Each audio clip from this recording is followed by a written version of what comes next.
আচ্ছা, 27 লক্ষ কোটি টাকা যদি বাংলাদেশে থাকতো আর তার যদি শেখ হাসিনা বা তার লোকেরা ইনভেস্ট করতো, তা আমাদের তো একটু গরিবত্ব থাকে। তারেক রহমান সাহেব তো টাকা চুরি করার জন্য আসেননি। গতকালকে গতকালকে বৃহস্পতিবার ছিল না, পরশুদিন বুধবারে আপনার মাননীয় প্রধানমন্ত্রী প্রশ্নোত্তর ছিল। আপনার প্রশ্নোত্তরে উনি সেখানে বলতে করেছেন 27 লক্ষ কোটি টাকা। কয় টাকা আবার বলেন তো? 27 লক্ষ কোটি টাকা বাংলাদেশ থেকে পাচার হয়েছে এবং সেই রিপোর্টটা তৈরি করেছেন মাননীয় প্রধানমন্ত্রী, ওখানে নাই, আমি আপনাদের বলি।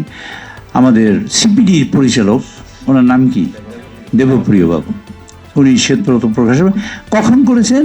যখন গভর্নমেন্টের বয়স 1 বছর বাকি, ইন্টারিম গভর্নমেন্টের 1 বছরের হিসাবটা তিনি আমাদের দিয়েছেন, পুরন হিসাব বের করে দিয়েছেন। এরপরেও যে কত পত্রিকায় নিউজ আসছে, এখানে 3000 কোটি টাকা, এখানে 500 কোটি টাকা, এখানে 700 কোটি টাকা বেহাত হয়েছে অথবা স্কোয়ান্ডারিং হয়েছে, মানি স্কোয়ান্ডারিং হয়েছে।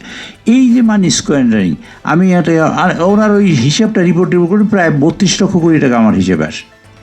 তা আমি মাননীয় প্রধানমন্ত্রী বলি, 27 লক্ষ কোটি টাকা যদি বাংলাদেশ থেকে পাচার হয়ে থাকে, আচ্ছা 27 লক্ষ কোটি টাকা যদি বাংলাদেশে থাকতো আর তার যদি শেখ হাসিনা বা তার লোকেরা ইনভেস্ট করতো, তা আমাদের তো একটু গরিবত্ব থাকে।